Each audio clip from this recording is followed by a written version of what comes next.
Hey guys, it's Kinsey, your favorite garage gym girly. Today we're going to find out if you should buy a compact leg press for your home gym or a traditional leg press for your home gym. Both of these units do leg press, both of these units do hack squat, but which one is better? Let's find out. Let's go. Now, lucky for you guys, I have a lot of experience testing out compact leg presses and also traditional leg presses, and so I have a pretty good idea and opinion on what might be best for you in your home gym. I didn't want to make it super brand or quality specific. I wanted to just compare compact versus not compact, but I think it'd be a disservice to you if you're shopping around for different leg presses. I want to touch on some of the budget pieces I've tried and some of the more quality pieces that I've tried so that you can make a good decision when it comes to shopping for your home gym. If you're making your decision simply on space, then there's a couple things you might want to know. The Force USA compact unit actually takes up a little bit more square footage than the GMWD's new leg press hack squat combo unit that they came out. This one's sitting at 19 square feet, whereas the Force USA is coming out to be 23 square feet. So it kind of just depends on what space you have available in your home gym. Is it more of a rectangular space that you could fill with one of these units, or is it more of a square space that you can fill up with the compact unit? Even GMWD's compact unit takes up just about the same amount of space as Force USA's. So then it kind of comes down to quality. Recently, I reviewed the Lionscool leg press hack squat combo unit, and I absolutely love that unit.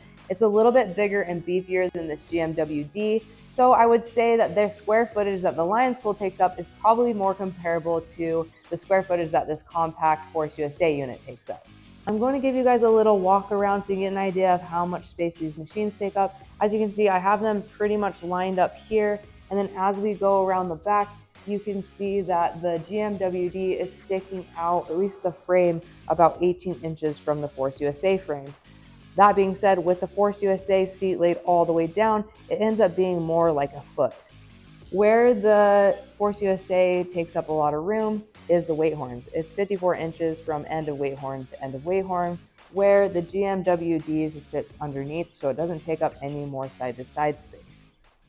Now that you guys have a better idea of how much space that these take up and what they look like side by side, now let's talk about functionality and how they compete with each other. For those of you that don't know, compact leg presses generally have a 30-degree angle, whereas traditional leg presses have a 45-degree angle. So that's why I have the camera set up the way it is. You can see that there's a steeper pitch to the traditional leg press than there is to the compact. So what does this mean? This means that if I were to load 200 pounds onto the traditional leg press, I'm going to fill about 140 pounds of it.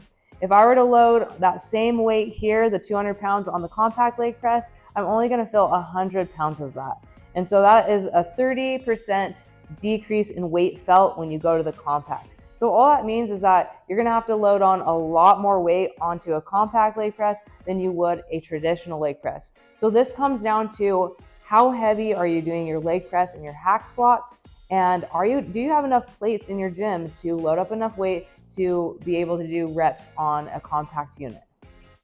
Isn't this cool, guys? I can show you both machines at the same time in hack squat mode. So as you can see, I'm getting a little lower on the GMWD. I'll show you a different angle here in a second, but the GMWD is the one on the right and the compact leg press is the one on the left. I will say though, the Force USA compact leg press is a lot more comfier, the padding feels more quality, and I like how big the base plate is. As stated, I am able to get a full range of motion on the GMWD. I have been able to get pretty good range of motion with the Force USA, but I did have to do a little DIY hack. I ended up adding a 2x4 between the padding and the frame of that shoulder attachment, just so I can get that extra inch. Let's go over how the leg press feels. I loaded on similar weight on each unit, and I honestly couldn't tell the biggest difference. I think this is because you have to load up a lot of weight on any leg press anyways. So I definitely noticed the difference between the 30% decrease on the Force USA when in hack squat mode. That's when you can really feel that you have to load a good amount of weight to feel similar results as you would on the GMWD. I'm leaving the audio on so you can hear how loud this machine is. It's not unique to GMWD. Any budget machine with linear bearings is going to sound like this. It is smooth, but just not as smooth as the Force USA because it's on rollers. But you can see I'm getting plenty of depth here. With the Force USA, because it's on rollers and because a lot of these compact leg press machines are on rollers, it's basically silent. I'm getting plenty of depth here as well, So if you have a gym environment where you need to be really quiet, then maybe you might want to look at a compact leg press. Last thing, and probably most important thing to consider when you're shopping for a compact or a traditional, is if you have any type of lower back pain or lower back tightness, 9 times out of 10, I'm going to tell you to get the compact leg press, because when you're sitting in this position doing leg press, you can go as deep as you possibly can and your lower back is not going to round. And when you're in a traditional leg press and the weight is over the top of you, your lower back has a higher tendency of rounding and taking on some of that weight and pressure. So if you have any low back pain, definitely go with a compact unit. So then that leaves you with a decision of picking more of a quality machine like Force USA, or can you get by with budget versions like GMWD has? I'm going to recommend Force USA 9 times out of 10, mostly because I own it and I've kept it. But the biggest reason I've kept it is because of this foot plate.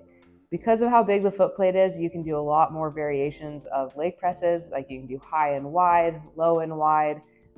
You can't get that out of the more budget options because their foot plates are so small. So definitely spend a couple extra $100 and go with the Force USA if you're going to shop for compact units. This is under $1,000 still, and so I think it is like amazing. It's amazing value for the price. You're getting what you pay for here in the best way. So another thing to consider is this is on rollers and this is on bearings, and generally rollers are going to last a lot longer. Bearings have a higher chance of going out. And so I find myself just feeling a little bit safer keeping the Force USA because I know that it's gonna, over time, not require as much maintenance. And also I know Force USA is a company that's gonna take care of me if anything goes wrong. That being said, if you are really on a budget, the Lionscool leg press is an awesome option. If you're pushing a little bit heavier weight, want something a little bit more heavy duty. And then this GMWD one is also a great option if you just want something super simple, something that doesn't take up a lot of space. This one, like I said, is not as beefy as the Lionscool, but it gets the job done. I do have I have links for all three if you want to save some money, and let me know what one you decide based on the information I gave you. I'd be interested to know what one works well in your space and what works best for you. If you haven't subscribed yet, please subscribe. All the links that you need are going to be in the description below, and thanks, guys.